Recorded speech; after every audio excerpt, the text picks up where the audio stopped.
The gloves are off. The ANC has publicly slammed Thuli Madonsela, accusing her of playing political games. The public protector must get out of the political space, leave us as political parties to fight it out, sort ourselves out. The ANC has also questioned the timing of Madonsela's letter. It came in the same week that the EFF disrupted Parliament on the same subject, repaying taxpayers' money. Even more curious is that some MPs claim to have seen the public protector in the parliamentary precinct on the same day. Without accusing anybody, there is a clear indication of a tight coordination of this offensive. And that tight coordination of the offensive is interesting. The public protector didn't waste any time fighting back.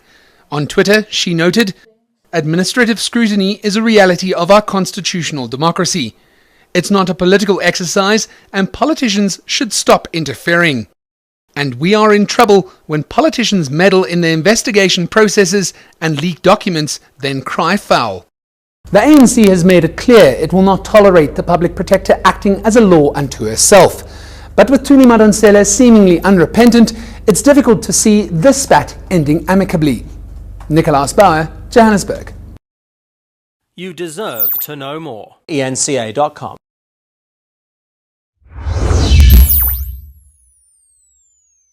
Madonsela must accept that once a report has been tabled at Parliament, she too can be called by Parliament to address herself to the issues contained in that report. If she is acting above the law as I never said above the law. She acts above the Constitution and Parliament. There's people who have such a deep dislike of President Zuma that anything someone says which is negative and reflects negatively on him is something they will support. On the other hand, the Office of the Public Protector is a constitutionally protected institution, and I think for the ANC to have done what it did today, not just through the press conference of the ANC, but a meeting of the security cluster ministers this morning about the behavior of the EFF in protecting so-called the dignity and semblance of institutions, I think is a little unseemly and a little hasty, because what the ANC does do when it behaves in that way is that it comes across terribly unconfident in its ability to use and wield power. You deserve to know more. ENCA.com. It's this letter that has the ANC hot under the collar. In it, the public protector tells President Zuma that he's failed to act on a Nkandla report. In that report, Thuli Madonsela says Zuma must repay some of the money spent on upgrading his private home. Madonsela has questioned why Zuma has told the police minister to determine whether the president's liable. In response, the ANC is accusing Thuli Madonsela of undermining the constitution. It's also questioned her neutrality on the matter. The ruling party says Parliament should be allowed to do its work and make recommendations. You're not fair. We want government. It's accused Madonsela of playing to the gallery. Pay back the money. But one commentator believes Madonsela is acting within the law. When he responded on Thursday and said that he had answered questions and that things will go back and the Minister of Police will act on certain things, those were in fact declarations which then have to be dealt with within the scope of the law. And the law, as read by Thuli Madonsela's report and by advocates of the court, indicate that a slightly different process is required from the process that President Zuma outlined he was following on Thursday. Meanwhile, Thuli Madonsela is also taken to Twitter, thanking South Africans for supporting her office and strengthening democracy. You deserve to know more. ENCA.com.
The gloves are off. The ANC has publicly slammed Thuli Madonsela.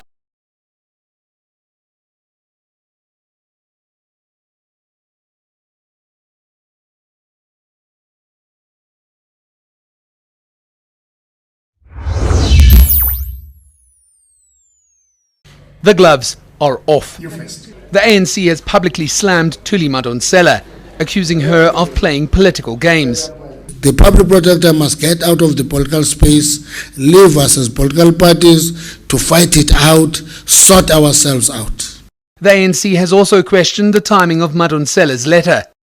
It came in the same week that the EFF disrupted Parliament on the same subject, repaying taxpayers' money.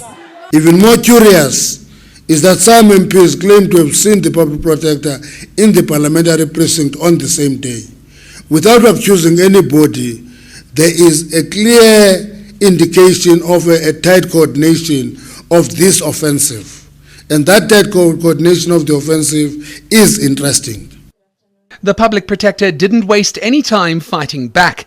On Twitter, she noted, "Administrative scrutiny is a reality of our constitutional democracy. It's not a political exercise, and politicians should stop interfering. And we are in trouble when politicians meddle in the investigation processes and leak documents, then cry foul." The ANC has made it clear it will not tolerate the public protector acting as a law unto herself. But with Thuli Madonsela seemingly unrepentant, it's difficult to see this spat ending amicably. Nicolaas Bauer, Johannesburg. You deserve to know more. ENCA.com.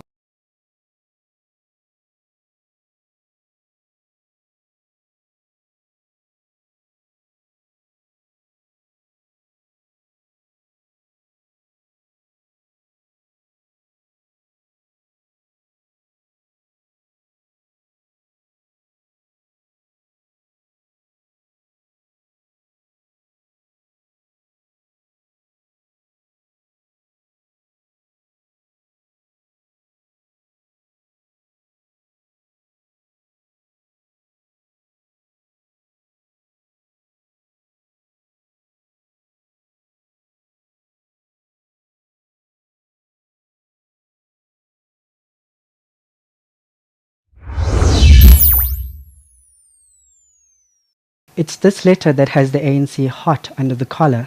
In it, the public protector tells President Zuma that he's failed to act on an Nkandla report. In that report, Thuli Madonsela says Zuma must repay some of the money spent on upgrading his private home. Madonsela has questioned why Zuma has told the police minister to determine whether the president's liable. In response, the ANC is accusing Thuli Madonsela of undermining the constitution. It's also questioned her neutrality on the matter. The ruling party says Parliament should be allowed to do its work and make recommendations. You're not fair. We want government. It's accused Madonsela of playing to the gallery. Pay back the money. But one commentator believes Madonsela is acting within the law. When he responded on Thursday and said that he had answered questions and that things will go back and the Minister of Police will act on certain things, those were in fact declarations which then have to be dealt with within the scope of the law. And the law, as read by Thuli Madonsela's report and by advocates of the court, indicate that a slightly different process is required from the process that President Zuma outlined he was following on Thursday. Meanwhile, Thuli Madonsela is also taken to Twitter, thanking South Africans for supporting her office and strengthening democracy. You deserve to know more. ENCA.com.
Madonsela must accept that once a report has been tabled at Parliament, she too can be called by Parliament to address herself to the issues contained in that report. If she is acting above the law as I never said above the law. She acts above the Constitution and Parliament.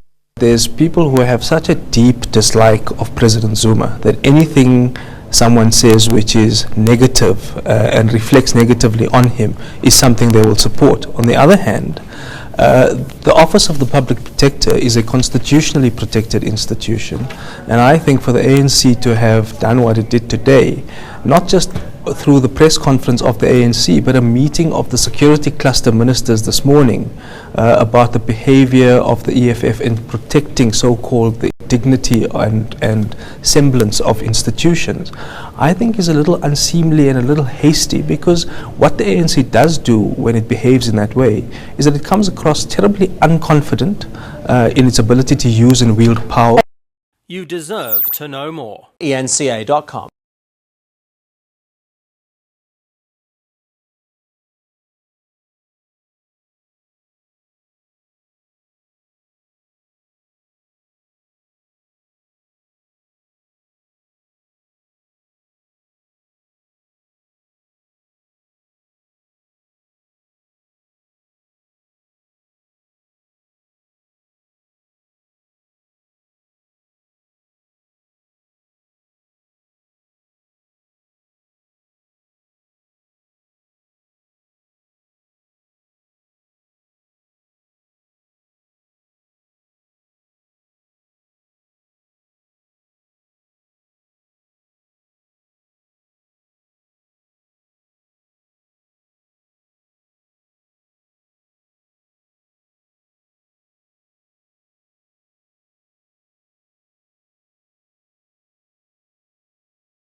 The Office of the Public Protector has a clear constitutional mandate to ensure accountability in the public service.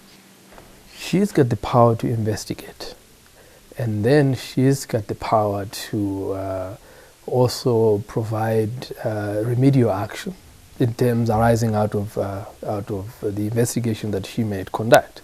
The Constitution requires that she has to, there has to be some kind of a report out of every investigation where in which she has to report her activities to the National Assembly where she is accountable to. Mwango says it's up to the National Assembly to act or not on the Public Protector's findings. So has Thuli Madonsela gone too far? To begin to ask questions at this stage, when the matter has not yet finished that legislative process, it's now in the hands of the National Assembly. To me, it begins to look like she's now interfering with the legislative process, and I think that's a dangerous slope for the Public Protector to engage in. Constitutional law expert Pierre de Vos puts it slightly differently. Although her orders and her recommendations and remedial action must be followed, what happens if it's not followed? The only way it can be enforced is if she goes to a court and get the court to enforce it. Madonsela has reiterated that she's working within her constitutional rights. Malungelo Pui, Johannesburg. You deserve to know more. ENCA.com.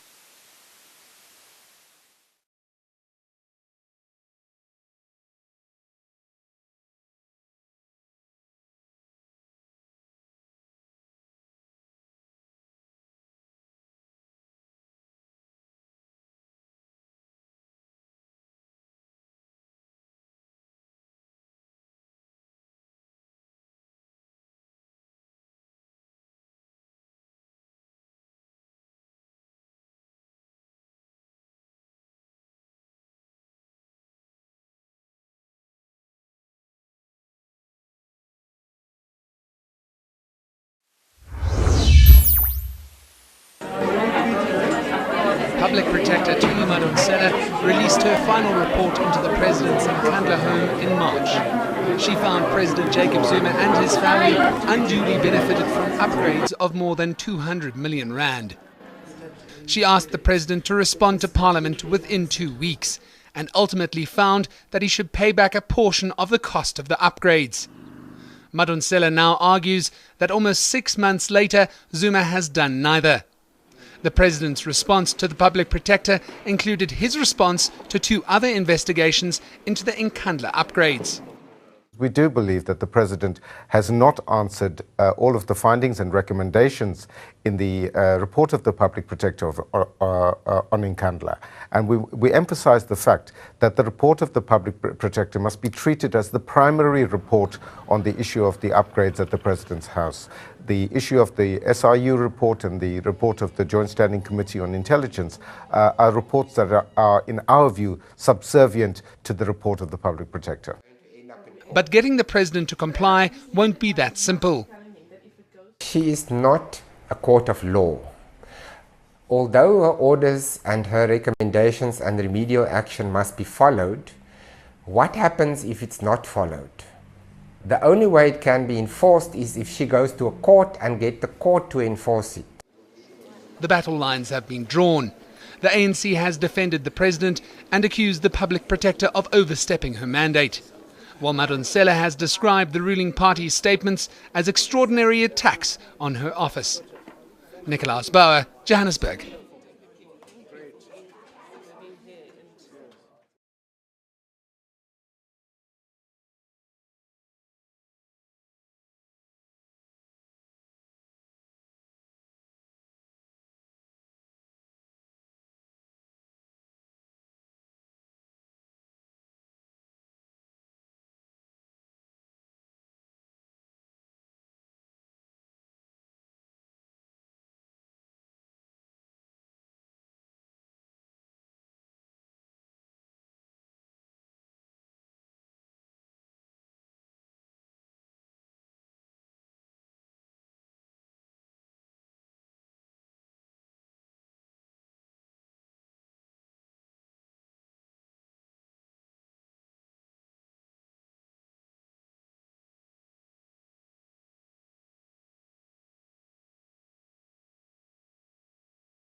Good afternoon. Good afternoon once again, and welcome to Public Protector House. And we apologize once more for starting the briefing a bit late. My name is Kalalelo Masidi. I'm the spokesperson for the Public Protector, and I will be chairing this afternoon's session. I will start by introducing the panel. Next to me is the Public Protector, Advocate Thuli Madonsela. And next to the Public Protector is Mr. Tendon Tekla, the Chief Executive. And on my far left is Mr. Resena Maruma, the Chief of Staff in the Office of the Public Protector. As usual, I'm going to hand over to the Public Protector to address you. And after she's addressed you, you'll have the opportunity to ask questions. And there'll also be an opportunity for one-on-one interviews afterwards. And you'll get copies of the Public Protector's statement before you leave. I will now hand over to the Public Protector.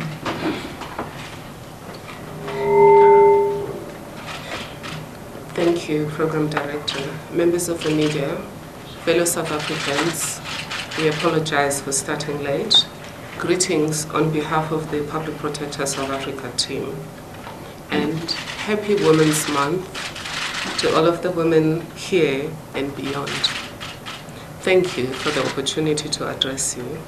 The late Kenyan Nobel Peace Laureate Wangari Maathai once said, I quote, "There are opportunities even in the most difficult moment," close quote. As the Public Protector team, we have called you to join us in conversation today because we believe that we're going through a difficult moment regarding the role of this office. We also believe that there are opportunities for finding common ground. The purpose of my engagement with you today and the country as South Africa's Public Protector is to do the following. One, clarify our understanding of the architecture of our country's constitutional democracy and the place of the Public Protector in such architecture. Two, explain our standard investigation process from beginning to following up on remedial action. Three, briefly take you through the history of our fruitful engagement with the Presidency on remedial action over the years. Four, request external actors to respect and support internal processes within the state, including interaction between various organs of state. No problem is insurmountable when there is a will to solve it. The starting point, though, is to acknowledge that there is a problem. The second step is to accept that we cannot hope to get different results from our actions if our actions remain unchanged. Maybe I should repeat that. We cannot hope to get different results from our actions if our actions remain unchanged. I hope you'll agree with me that the leaking and publishing of confidential information, particularly communication between a constitutional institution and the head of state, is a problem for any country. Being advised that a senior politician leaked the document to the media makes this an even bigger problem. In my respectful view, the hysteria that has followed not only compounds the problem, but is also symptomatic of more underlying problems, particularly regarding issues of trust, common decency, and rational discourse. I'm particularly concerned over statements attributed to certain individuals outside the state that seem to suggest that my office ought to be respected and presumably its dignity upheld only if I, as a public protector, behave in a manner they consider appropriate and interpret my mandate the way they claim to understand it. I'm comforted by the knowledge that the problems we have, if you agree that we do have problems, neither represent a crisis nor are they a novelty. Advocate Bagwa had to issue a media release on the 10th of October 1999 following what he termed intemperance in the House bodes ill for the rule of law. I must also say that we are far from the crisis that ensued when President Kruger termed judicial scrutiny, which was still a novelty in this part of the world, the principle of the devil. Well, he said it in Afrikaans. I couldn't pronounce the Afrikaans word, but translated, it just means the principle of the devil. Although a reality of our constitutional architecture, administrative scrutiny by a public protector or ombudsman is a relatively new phenomenon. It is not surprising, therefore, that we should stumble a bit as we try to make sense of the words we put in our Constitution. What are those words? The Public Protector is established under Section 181 as an independent constitutional institution to support and strengthen constitutional democracy, and is given power under Section 182, which uses the following wording. I quote, "The Public Protector has the power, as regulated by national legislation, to A. Investigate any conduct in state affairs or in the public administration in any sphere of government that is alleged or suspected to be improper or to result in any impropriety or prejudice. B. To report on that conduct. And C. To take appropriate remedial action." Section 182 states that the Public Protector has additional powers and functions prescribed by national legislation. Section 182.3 says the Public Protector may not investigate court decisions, and Section 182.4 says the Public Protector must be accessible to all persons and communities. Section 182, subsection 5 says any report issued by the Public Protector must be open to the public unless exceptional circumstances to be determined in terms of national legislation, require that a report be kept confidential. There are few that would like to have us believe that the Public Protector's powers, as enshrined in Section 182 of the Constitution, are limited to making recommendations and leaving the rest to the parliamentary processes and to chance. I must confess that I'm not one of those, and that the view shared by the Public Protector team, after many years of scrutinizing the constitutional wording and comparing the wording with wording for fellow constitutional bodies and ombudsman offices globally, is that the choice of words, "take appropriate remedial action," by the framers of our Constitution was not a mistake. I must say, my team and I drove comfort in noting that the view we take is consistent with that expressed in a document titled Ready to Govern, submitted by the African National Congress to the multi-party talks that gave birth to constitutional democracy.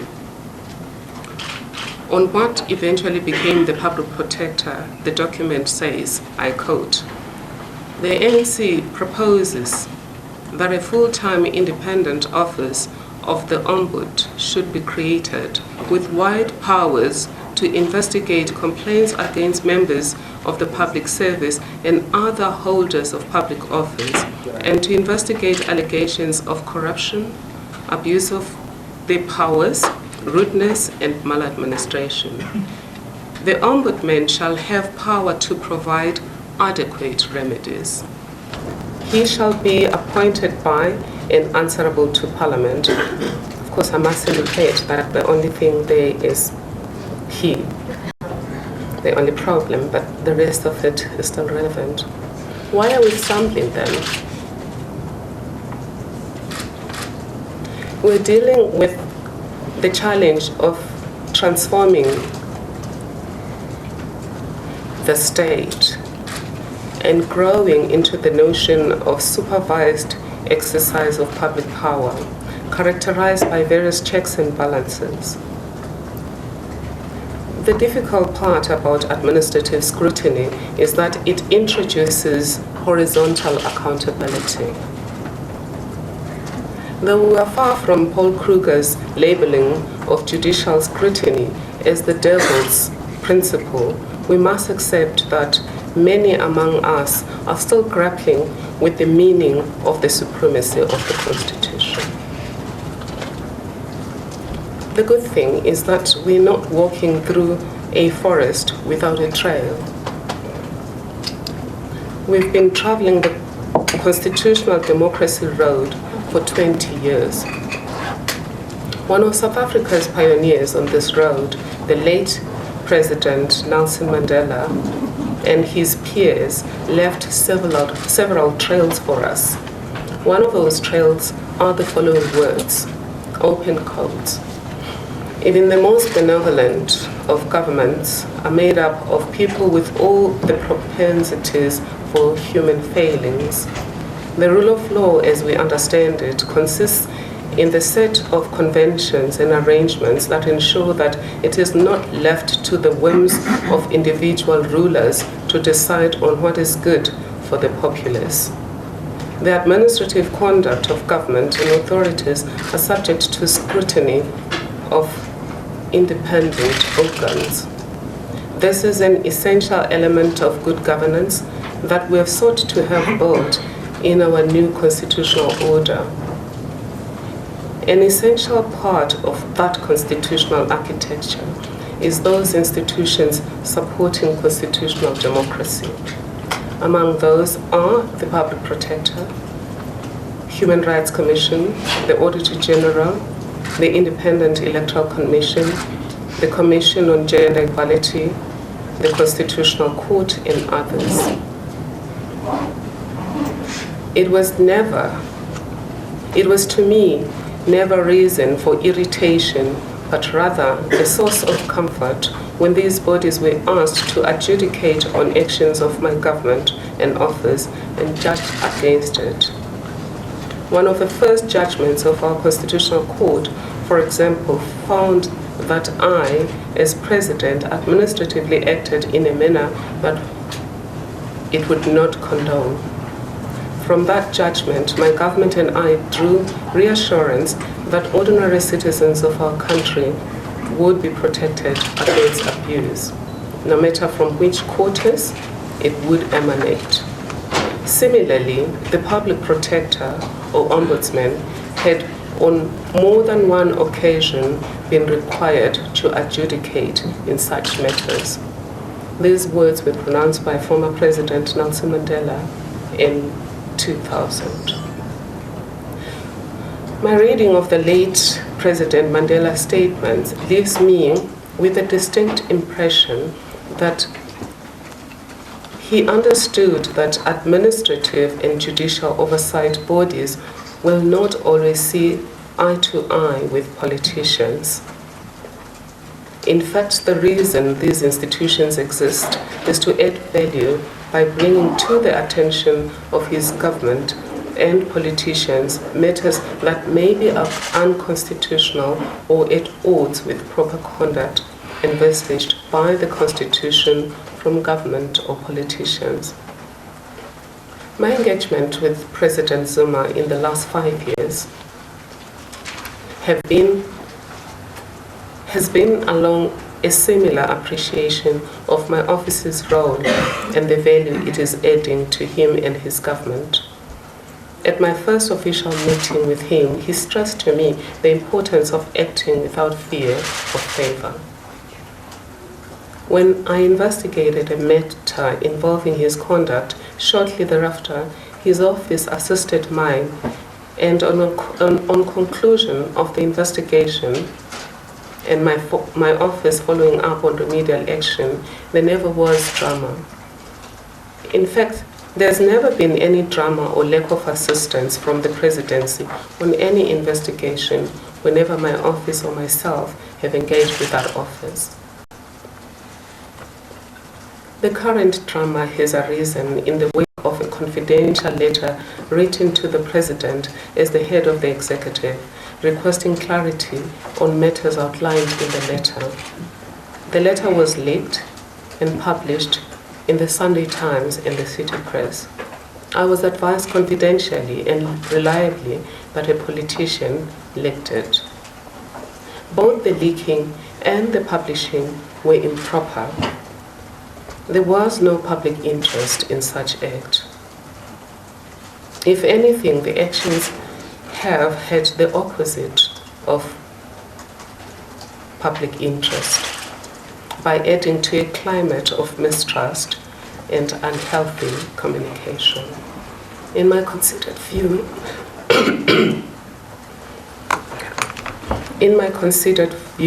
both the leaking and the reaction have amounted to interference in the operations of my office.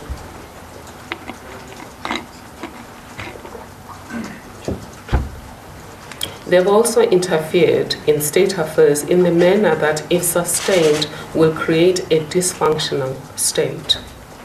Had the letter not been leaked or commented on by actors external to the state, the President would have graciously considered my letter, as he has always done, and responded in a manner deemed appropriate. What we have now are directions of all manner, yet the head of state may not have even seen the letter, and let alone apply his mind.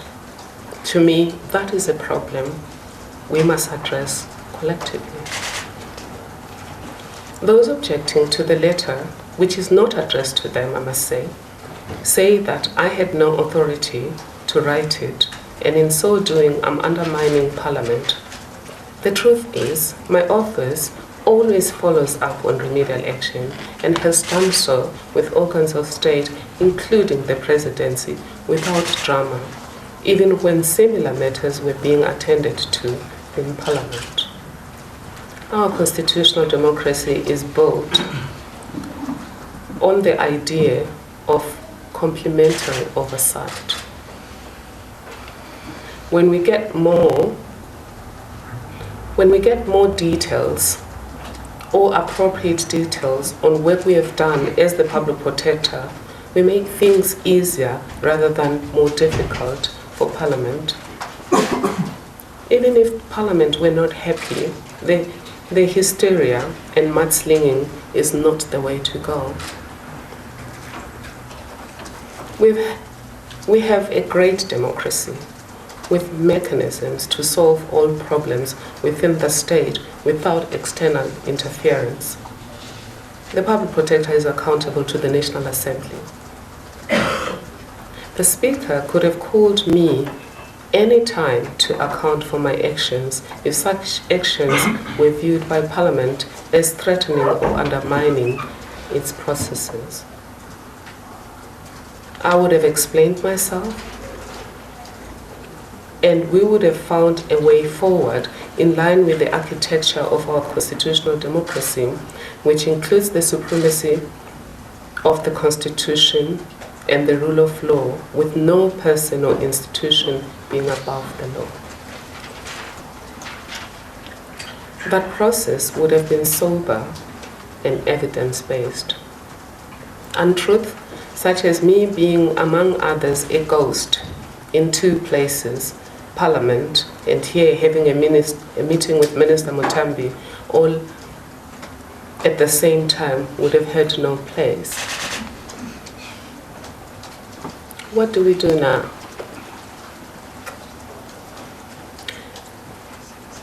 The noise is not coming from government as an institution. In fact, my engagement with government as an institution has been and continues to be positive and constructive. We are currently engaging government in a dialogue on joining hands in partnership against maladministration and corruption as our focus during the 2014 stakeholder dialogue.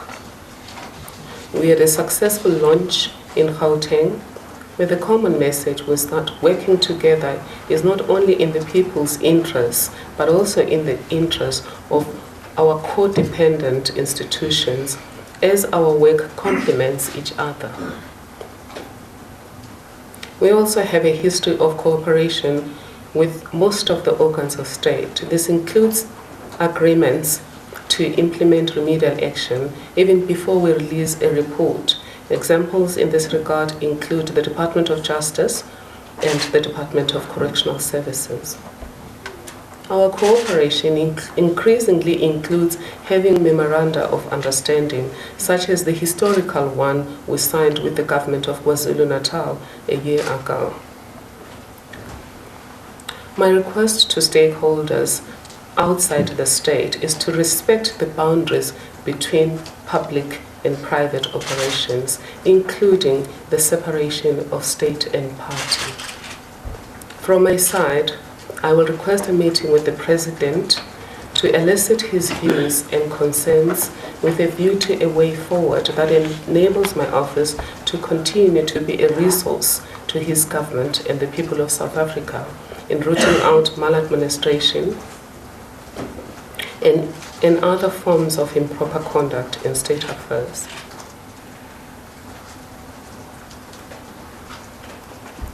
My request and engagement with the Presidency will be with a view to finding ways of working together in the pursuit of the South African dream, of a state that acts with accountability, integrity, and responsiveness at all times, and progressively delivers on an improved quality of life for all and freed potential for all persons. I am certain that such cooperative approach is in line with the vision behind the National Development Plan, particularly Chapter 14 thereof, which requires the strengthening of institutions such as the Public Protector. The idea of cooperation between the Public Protector and government is also in line with Article 15 of the AU Declaration of the AU Charter, actually, African Union Charter on Democracy, Governance and Elections, which commits states to strengthen institutions such as the Public Protector in pursuit of good governance, development and democracy. The cooperative governance approach is also in line with the seamless governance idea underpinning Chapter 3 of the Constitution, which deals with cooperative governance, and is also in line with Section 181(3) of the Constitution, which enjoins all organs of state to support and assist institutions such as the Public Protector in order to protect their dignity and ensure that they are effective and efficient. I have no doubt that as sons and daughters of this great nation, we are equal to the task. We have overcome worse situations. Thank you.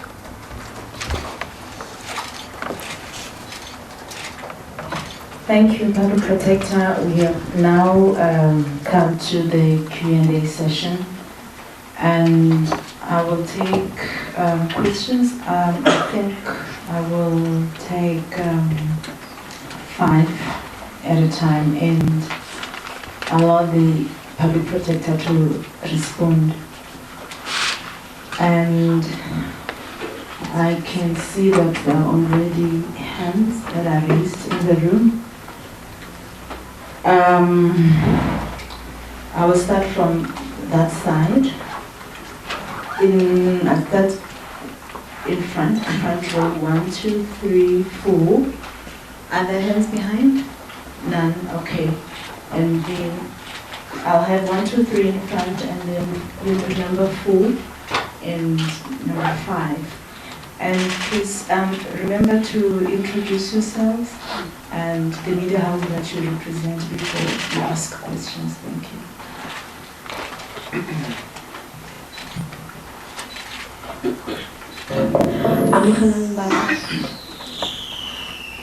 I'm Mbata from Bloomberg News.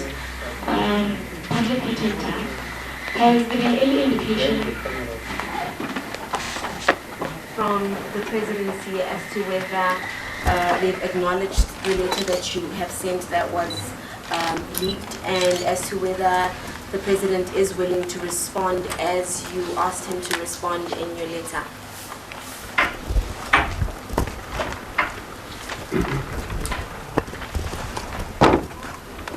Oh, okay. My name is Alex, Eyewitness News. Just to ride along on that question, Advocate, if there is no response by the time stipulated in your letter, one of the greatest debates we've had is whether you can go and approach the court to enforce the aspects that you've mentioned in your letter. Are you going to consider going to the court if there is no response from the Presidency? I know you are having a meeting, but you did give a deadline in that letter. Thank you.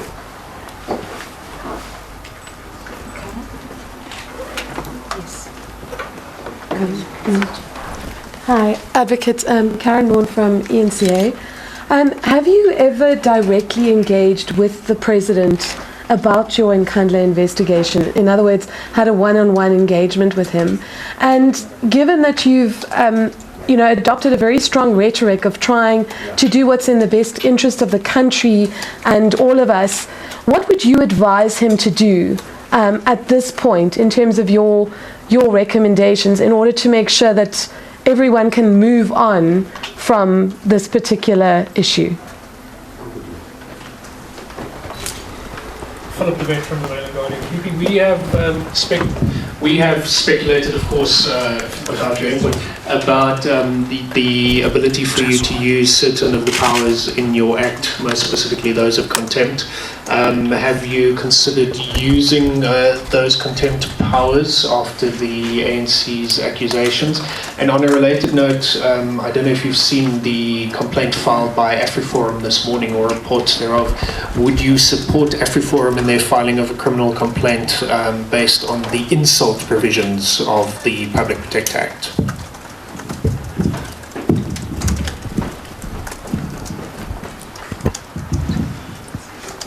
Good afternoon, Public Protector. Karabo Mwepe from the South African Press Association.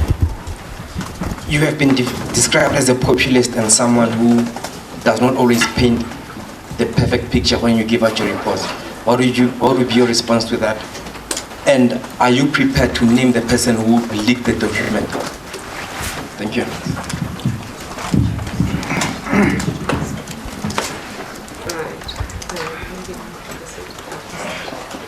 Thank you. Thank you for the questions. Starting with Bata Amokelang. My office will check with the GGI team if we have received a letter of acknowledgement. Usually the Presidency sends us a letter of acknowledgement within 24 hours. We've never had any problems. We've never had problems with communications with the Presidency. I'll just ask my team to check what has happened. Indication of what his intentions are. In a letter of acknowledgement, the Presidency or any other organ of state would not indicate what the intention is. At that stage, it would be, we have received your letter and I'm applying my mind. And that will be it. That's all we expect anyway, until the day comes. Alex from Eyewitness News, can you approach and will you? I can, but I won't. It's standard practice for ombudsman offices to build and cement relations with organs of state. There's an African proverb that says you don't go to court together and come back as friends. The idea is to avoid going to court as much as possible. That's why I haven't been encouraging ministers to take us to court, apart from the fact that it's a waste of money. I believe in dialogue, and previously dialogue has worked. There's no reason why it shouldn't work now. What has happened in public was unprecedented and unnecessary in the city. Karen Moon, I must just say though, thank you. I understand that your documentary was great. People liked it. I didn't get to see it because I was elsewhere. Thank you for that. Have I engaged with the President? Not after releasing the report. I have seen him and we have had pleasant, casual engagement unrelated to the report. During the investigation, I did meet with him.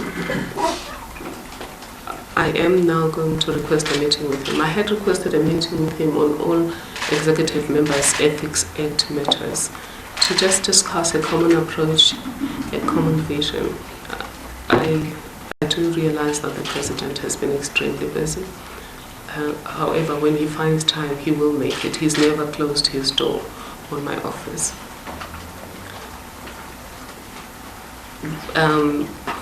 Will I tell him what to do? Will I advise him? I could advise the President, as I did in my previous investigation, but I can't tell you what I would say to the President or any other person. The whole concept of an ombudsman office, if it is supposed to work well, is really about whispering truth to power. From the day it was invented in Sweden about 203 or so years ago, the idea was to speak quietly. You notice what has happened, you tell them what you have noticed, you ask them to fix it. Only when there's resistance do these matters go public. That's why you don't get to hear about the 33,000 matters that we deal with on a day-to-day basis, because a lot of it gets resolved. In fact, sometimes we even pull back the report and decide we're not going to report on this matter because we are agreeing on everything, and then we sign an agreement on how we're going to proceed. And advice has come from my office indicating that yes, there was a letter of acknowledgement from the Presidency. And there's always been a letter of acknowledgement from the Presidency. Full divide from Maiden Garden. Thank you for not leaking our report this time around. Actually, the other day I was thanking the Independent and for not leaking the report. because I thought the person who had called me, who had the report, was from the Independent. So my team said, no, he doesn't work for the Independent. And the people who leaked the report are with him, actually. So, powers of contempt, have I considered using them? No. I've never considered the need to use powers of contempt with ministers or members of executive, because whenever there are misunderstandings, we find each other. We sit down, we talk. Even a subpoena is something we issued once in my 5 years of being public protector. I've only issued one subpoena against a minister. Normally we just agree to meet and we deal with these things. About the ANC though, contempt of the public protector. My appeal right now is that we have found ourselves off track when it comes to the road to constitutional democracy. A lot of things have happened. I have been called names. I've been presented as a ghost that was in Cape Town on the same day and sitting here with Minister Mutambi on the very same day. I was with the EFF in Cape Town. I was with Minister Mutambi here and I wrote the letter here. So all of those things, I would like to put them behind us. All I'm requesting from my side is those outside the state should allow the state to function. That includes political parties. If they can just leave room to democracy. If I'm writing a letter to you, just leave you to consider the letter and talk to me. If there's somebody else in the state, within the architecture of our democracy, who has to step in and correct me if I'm wrong, let that structure step in. That would be Parliament. Doesn't mean I would always agree with Parliament. As you saw with Paul Kruger's time, the judiciary did not agree with Paul Kruger and his government. So that is given that when you have checks and balances, there will always be tensions. All I'm asking for is let's manage these tensions as grown-ups. Let's manage those tensions in a manner that respects these institutions beyond our lives as current actors. People should not think that the public protector is a ghost, can be in Cape Town and Pretoria, or is doing all of these strange things, because the implications are for the institution, and the institution may not be trusted. It has been said that there is a huge trust deficit in some areas of our communities between the people and the state. When people are made to believe that you can't trust anyone within the state, whether they are public protector or minister or whoever or whatever they are left with no options but to use extrajudicial means to engage. We don't want that. Maybe my short answer is no, I will not institute contempt proceedings. I will observe what happens though, because the AfriForum, as part of the community, is entitled to protect the institution, because it's not about protecting me or any particular person. It's about saying this institution is part of our accountable state. It's part of the open democracy we have signed up for. And the last one was Karabo. My iPad tried the wrong thing. It did that thing. What was the question? What was your response to the populist and the person who, and can you name the person who leaked the document? Again, I will say, can the name calling stop? It is not helpful for democracy. It's not helpful for the country because people see us and all of this name calling. As far as I'm concerned, I am doing what the Constitution dictates I must do. I have read to you Section 182(5) that says a report of the public protector must be public. unless there are exceptional circumstances as defined by law that make it requiring confidentiality. And as public protector, there has been one report that I never released to the public because it involved witness protection. All parties accepted my findings and there was proper compliance. I never took it to the public. The ones that I have sent to the public, I have never seen the reason why I shouldn't do so. But I did not invent the system of going public with reports. I found it here. I just keyed into a program. She can tell you, she's been here longer than me, and she taught me how to do this job.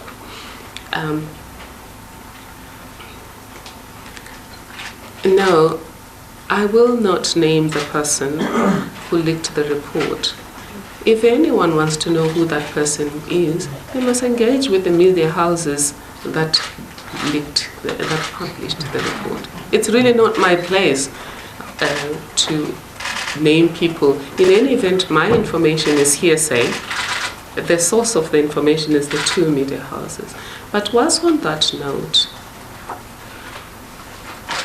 I have listened to the debate and watched the hysteria from the parties that feel offended by this, and asked myself to you as the media, you have the duty to ensure a transparent state, and that we will protect you for.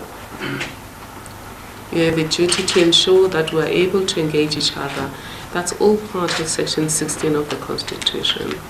But in your own hearts, when my office gets blamed for things you know it hasn't done, do you feel we are deepening constitutional democracy?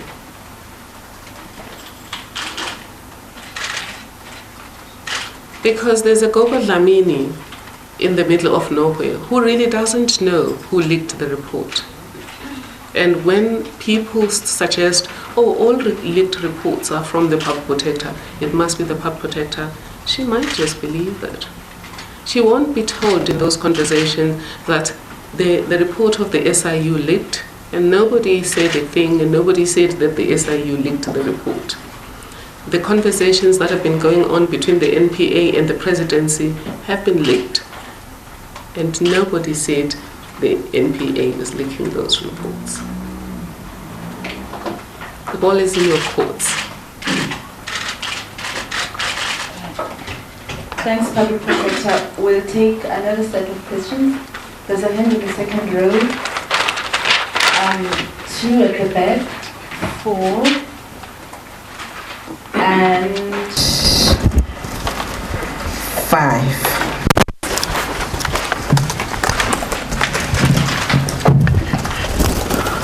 Angelo Coppola from China Central Television. Advocate, at what point was insisting on remedial action as required? And secondly, if you had the option, would you be running for a second term?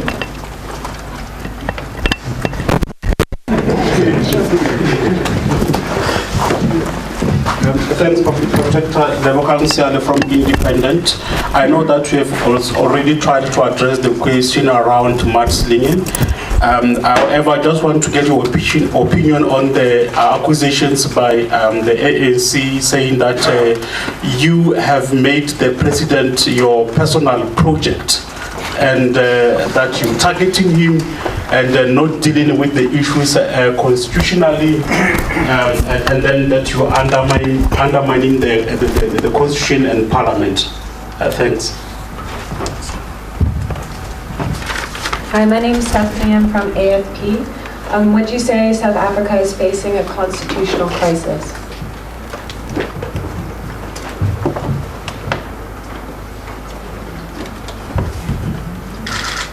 Zinigo from Soweto TV News. I'd like to find out from your public protector. The ANC Secretary General said you should take responsibility for the leakages of these reports, starting with the initial one of Nkandla and now the letter. Would you say maybe at 3 years for between you and the state? Engage.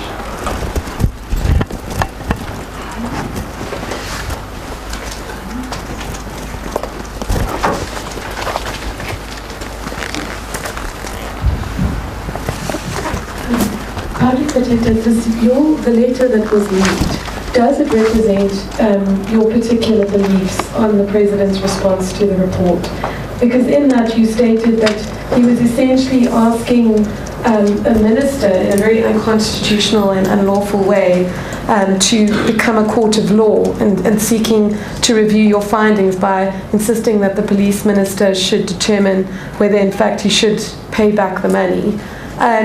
Is that your stance? And if this is the attitude that is going to be adopted by the President going forward, what kind of damage will it do, given that you are obviously not prepared to take this matter to court? So, you know, if that's what he's going to do and you're not going to go to court, how can the matter ever be resolved?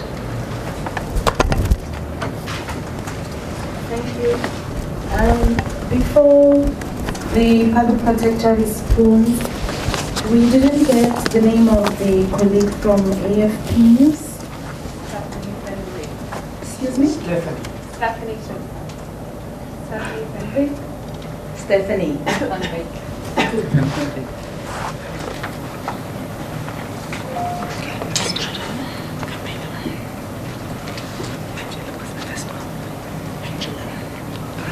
Thank you again for those questions. Let's start with Mr. Angelo Capello from China News Channel.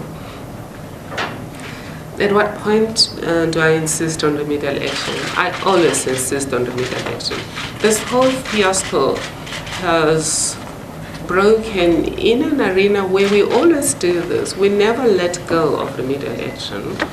In fact, as we were preparing for this, I asked my team to look at our conversations with the Presidency on some of the other matters involving the Executive Members the Executive Members Ethics Act. We follow up, even after the year has gone, we follow up until we know it has been done. We just don't go to court. We engage in conversations with state actors because that's the way of an ombudsman. And in South Africa, we model our action around the institution of McCarthy because we think it's the closest to something like an ombudsman within our part of the world, where you have somebody who doesn't govern, has not been chosen to govern, but their role is to be the eyes and ears of those who govern and the voice of those who are governed. When things fail between the two parties, the McCarthy steps in to whisper to those in power to indicate things are not right and you can do something about it. And that's what we continue to do if people don't leak our letters. Which takes me to the second question from Lebohang Siale. Have I made the President a personal project? No. Lebohang, I have not made the President a personal project. I haven't made any state actor a personal project. You will note that I issued my report 5 months ago. My action plan is supposed ordinarily to be with me within 30 days from all state actors where I've made adverse findings. And usually the implementation period is within 3 months thereafter. In this particular case, we have just followed through what the President has been saying to Parliament, and we didn't engage in the manner we normally engage on remedial action. If we had made it our personal project, we would have been knocking at his door the way we knock in other institutions on remedial action. Have I undermined the Constitution and Parliament? No. In fact, if I had failed to follow up on remedial action just because it's the President, I would have undermined the Constitution. And those were the engagements that I had with my team.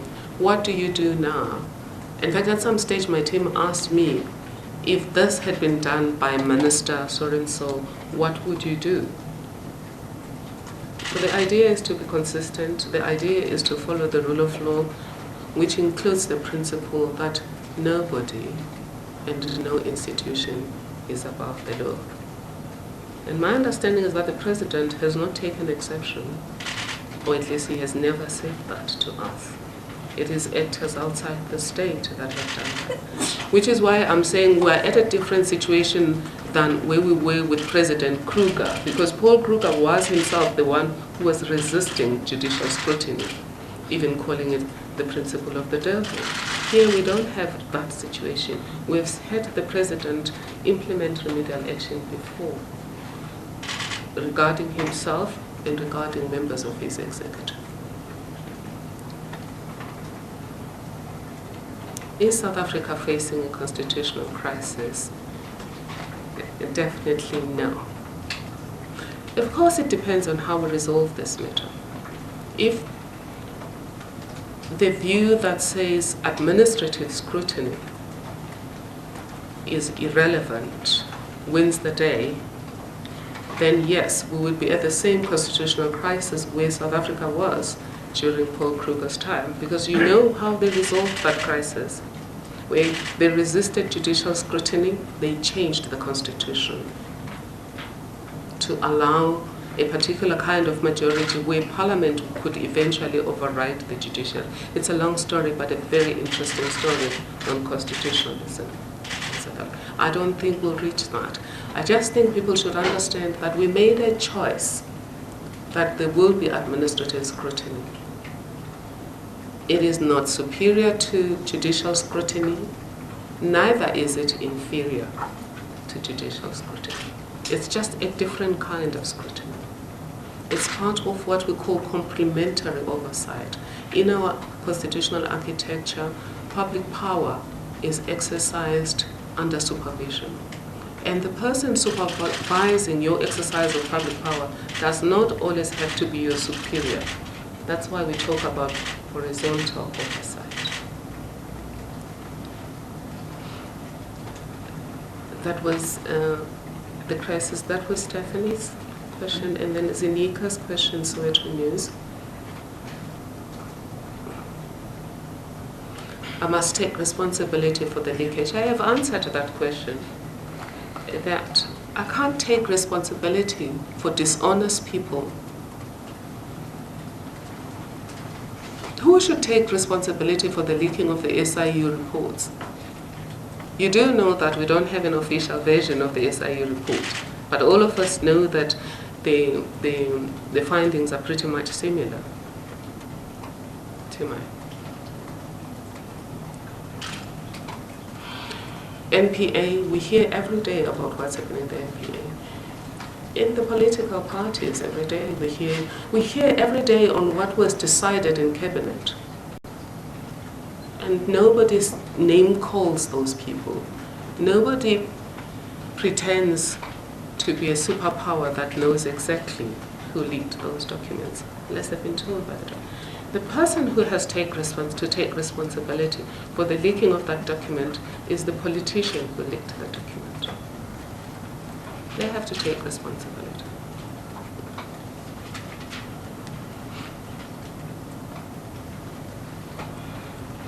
Does my letter represent my stance? Ms. Moore, you know that I don't discuss leaked documents. That's always been my stance, and I don't, because my conversation with the President was supposed to be a confidential conversation. If that conversation fails, we have means of them taking the matter to the public. As far as we're concerned, it's still a confidential conversation, and we will keep it as such, and hopefully it will be resolved.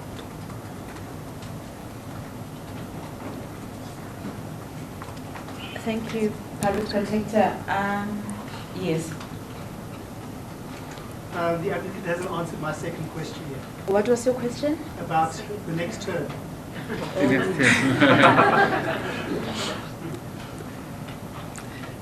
No, the Constitution does not allow a second term for a public protector. It's a 7-year fixed term, non-renewable. As a public protector and as a member of the International Ombudsman Institute and a member of the African Ombudsman and Mediators Association, I support the idea of a fixed term, non-renewable, because then you don't have to do anything to end the possibility of being reappointed. You just have to act in accordance with your conscience and your understanding of the law and the facts as you see them.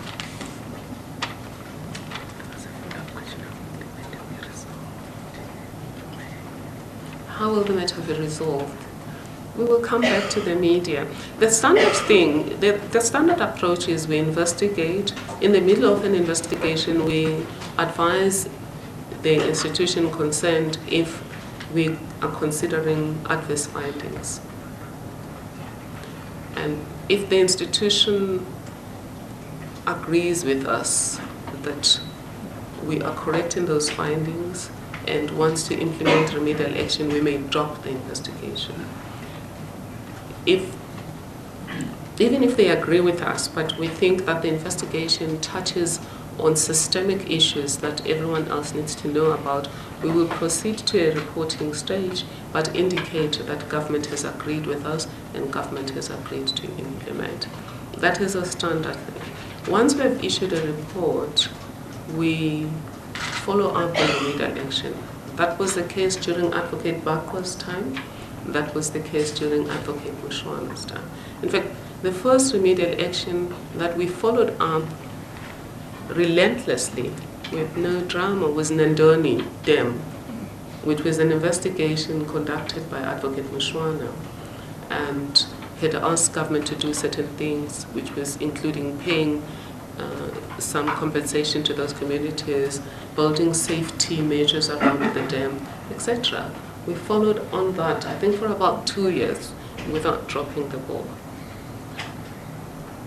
It's standard practice that we do that. We follow the matter until it's been resolved. What we would then have to do, if eventually we have difficulties, we may sit down with the complainants and give them a report back and say, we've been trying to follow up on remedial action and we are struggling to get them to do the right thing. And then we present the options to the complainant. The one option is to request a tabling in Parliament in terms of Section 8 of the Public Protector Act.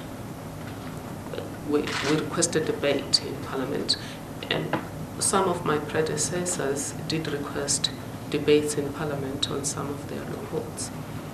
We may also then ask the complainant, if it's an urgent matter, to consider taking the conduct of the organ of state concerned on review.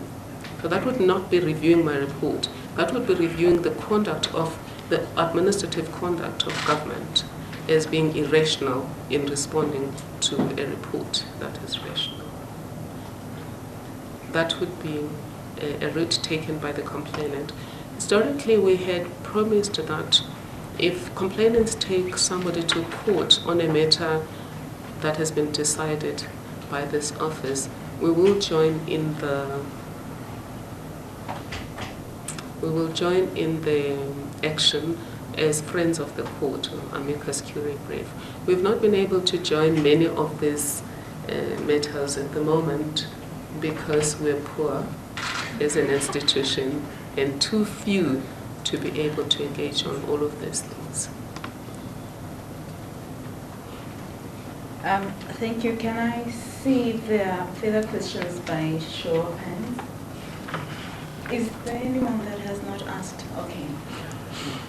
Okay. I will start with you and Bloomberg News and the last two on the right. It looks like this will be the last round of questions. All right. Thanks. Go ahead, please. My name is Nathan Tim. I'm a freelancing journalist.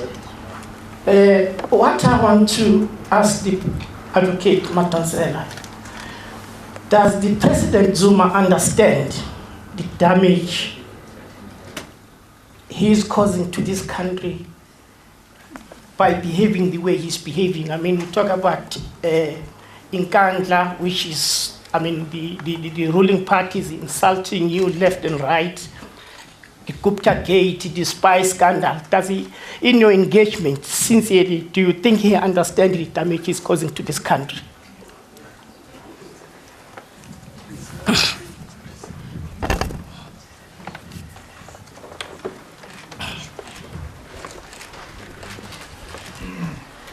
Public protector, you say you're not at a level where you're ready to exercise the powers of contempt, but it's the second time now in about 6 months, if I'm not mistaken, that the ruling party has attacked you and in your personal capacity and your office as well when it comes to dealing with the Nkandla project or the Nkandla issue. I mean, how many times will a ruling party, or any party for that matter, have to undermine this office for there to be some sort of action that is taken to protect the institution that is supposed to guard the democracy of the country? What will it take for you to take any other further actions if possible? And then secondly, it was also insinuated that the EFF and the Public Protector's Office were colluding or working together, whatever it was. I mean, what is your response to being associated with political parties when it comes to reports? Thank you.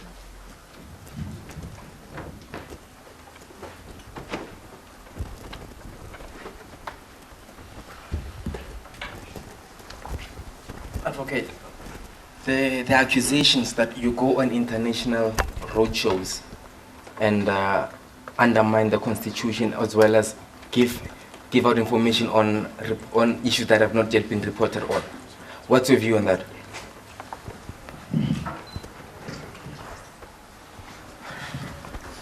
It's Karabo from Sapa. Angelo from CCTV again. Advocate, what happens when your term comes to an end and there's no remedial action and there's no closure on this case?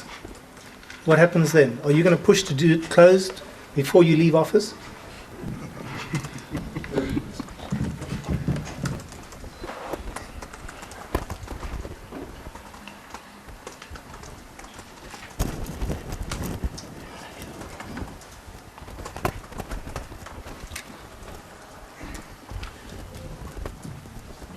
Hi there, Advocates. It's Erin Bates from ENCA Online. I'd just like to read you a tweet that's come from the official ANC Twitter account 42 seconds ago.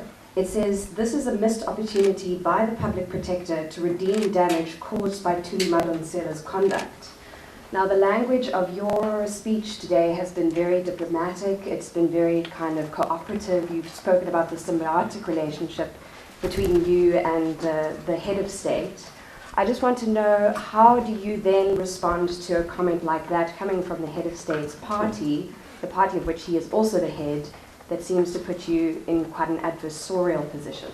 Thank you.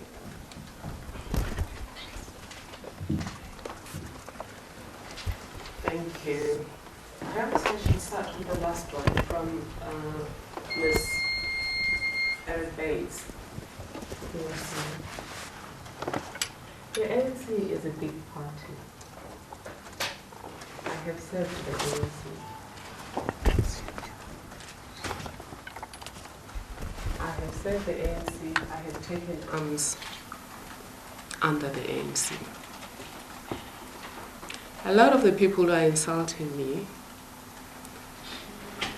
some of them are old enough to have been along the trenches with me, but they were not there when it was tough. So I'm not fazed by these people, because when there were no benefits in being in the struggle, we were there. Because we wanted a South Africa we can all be proud of, and a South Africa where we can look at we can look at our children in the face and our grandchildren in the face and say, we did all we could to have a peaceful, inclusive, and prosperous country. So that doesn't faze me. The ANC is a big party. I meet ANC members every day that support what I'm doing. The government of Gauteng is the ANC. The ministers that I've spoken about that have implemented remedial action are part of the ANC. The government of KwaZulu-Natal is part of the ANC. The only government that is not part of the ANC at the moment is Western Cape. So we're talking about a minority. But I would appeal, though, to leaders of the ANC to rein in these people that seem to have no respect for fellow human beings. I think one of the things that people need to know is that a principle that is in our constitution, apart from section 180(1)(3) that requires that these institutions be supported and respected, there's just a constitutional principle of human dignity. And the Constitutional Court even added the principle of Ubuntu. The hooliganism that masquerades as political party spokespersonship has to be reined in by the parties. And I'm saying this to the parties concerned because you don't throw mud at someone and remain with clean hands. When they do that, they should just know that. What happens, CCTV, Mr. Angelo Capello, if nothing happens before I go? Let's not preempt this. I have said that from our side we follow up on remedial action. We don't get told by anyone what to do. It's a constitutional requirement, but we don't get told. We follow our conscience, we follow the law, but we engage with dignity inside the state, not outside the state. And we bring the media at intervals that we choose to bring the media. Again, those who are saying, I have to be told by any political party what to do, you can't get the lions to tell the sheep where to graze. Because the lions will ask the sheep to come and graze where the lions will want to eat them. It's just natural. I'm saying this because in politics it's always known that why do we need oversight? Because we will not always do the right thing. Should it come to a point, for example, where Parliament will have to judge me, I can't tell Parliament how to judge me. Should it come to a point where a matter will go to court, I will not tell the court how to judge me. I will try to persuade the court to understand that what I did was right. But ultimately, the decision, whether I was right or I was wrong, will remain with the court. Those who are criticizing me will have to understand that there is a healthy tension between political intentions and accountable democracy. It applies to judicial scrutiny. It has to apply with administrative scrutiny as well. But as Selby Bakwa asked in respect of the Mpumalanga decision, all we are asking is human decency. Let's just stop behaving like hooligans, calling people names. It really doesn't make us look dignified as a nation. After all, the nation knows us as Mandela's children. The people were able to talk to each other despite hands dripping in blood. Why can't we do it now? I do not understand. Right. Is it Mr. Karabo Ngwepe? Is it Mr. or Miss? Mr. Karabo Ngwepe. Let's see, what is your question, sir? Oh, about international road shows. I think part of the problem also is exaggeration. I don't go on international road shows to talk about reports that I have not completed investigating. However, if I'm invited to any international platform, we're often asked to talk about case studies from our front. I mean, one year we were discussing these case studies, and somebody from Poland told us that the worst case study they had was a guy who stole money from the parking lot.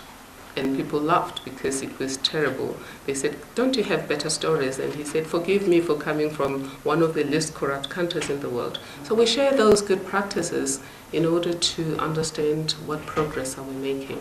But I think the case they're talking about is the Zimbabwe case, where there was just miscommunication. I have never been billed to go and talk about one specific case. In this particular case, I must admit, though, that my team saw initially the request was without a topic, and then I agreed. But according to the organizers, they did eventually send a theme or a topic to my team, but the team had not been shared with me until too close to the event. And then two things happened. Firstly, I was not going to be available because I was going to be in Parliament on that day. But secondly, we requested the organizers that in the future, should we be able to come, can we not come to discuss any specific case? But should I decide to discuss any specific case? Should I ever decide to discuss any specific case? That's my decision. I can't imagine me telling Judge Pius Langa, who had to go and discuss the Freedom Charter, 50th anniversary of the Freedom Charter at Harvard, that you're not going to discuss the cases you've decided in pursuit of socio-economic rights. I can't imagine any government saying to him, you can't do that. I know that because I collaborated with him in the research for that speech, and he congratulated me for the assistance. So it's wrong to start telling me which cases I will discuss and which cases I won't discuss. But using my own ethics, I will have to determine what cases I discuss and how I discuss them.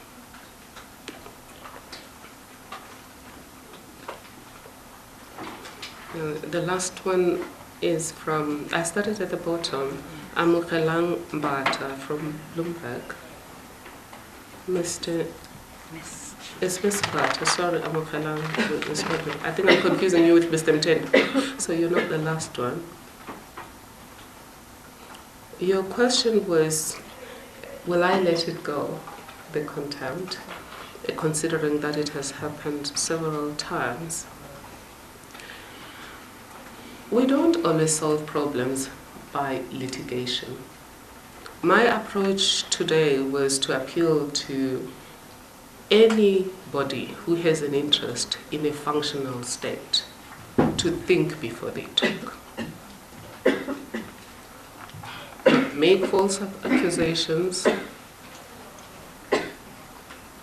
and it's up to the parties then to decide whether they will listen or not. But as I said earlier, you don't throw mud at someone and remain with clean hands. What goes around comes around.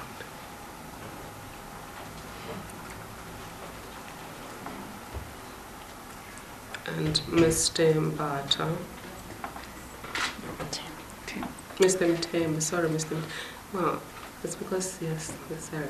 Mr. Mtembo, your question was beyond my jurisdiction, because I only have to evaluate conduct in state affairs that I can conceptualize as maladministration, as corruption, as unethical conduct, etc. But I can also comment on specific cases I have dealt with. On cases where human beings in society or in government are acting in any particular way, there are many other fora that can deal with those matters.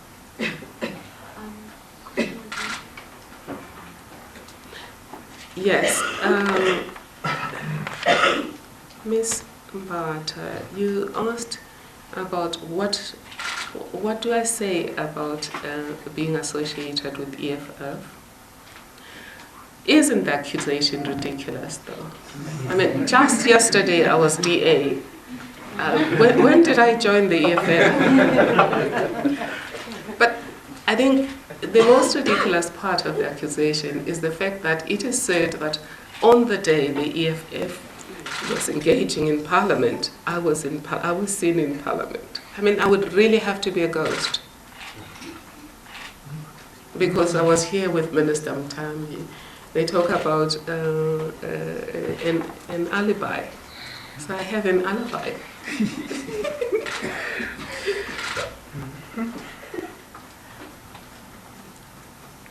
Thank you, Ms. Mbata. Thanks, Public Protector. We are now taking the very, very last round of questions. There's a hand from City Press. Is there any other question? None. Is there? Wait. Yes. Oh, okay. We'll take the last two and afford those who want one-on-one interviews to speak to the Public Protector. Brian from the City Press newspaper. Advocate, you've spoken about your feelings regarding what the ANC and its allies have said, and you've asked them, appealed for them to stop and think before they talk. But I just wanted to find out what you attacks. What do you make of the attacks themselves? What are they designed to do? Since you are talking to some people within the ANC, what do you understand is the purpose of these concerted efforts where they question your actions? Thank you.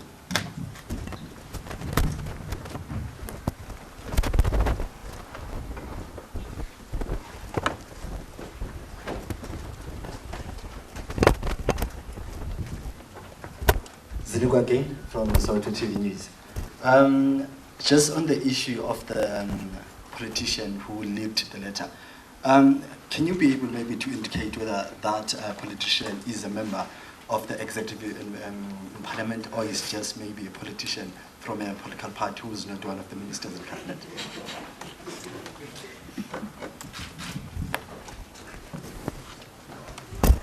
Thank you. Zimiko from Soweto TV News. As you were speaking, the Chief Executive Officer of the Public Protector whispered that this is a trick question. Because I indicated that I'm not going to say who did it. The City Press and the Sunday Times know exactly who did it. Why don't you put pressure on the City Press and the Sunday Times to indicate who did it? Which political party do they belong to? Which office do they occupy, if they occupy any office? Please ask them. Kolani Banjo, thank you for your question as well, sir. Again, I have no idea why do people do what they do. They are the best ones to answer your question. Because a lot of the things that are being said don't need rocket science to see through as lies. I wouldn't understand why would somebody tell an obvious lie. You have to ask them.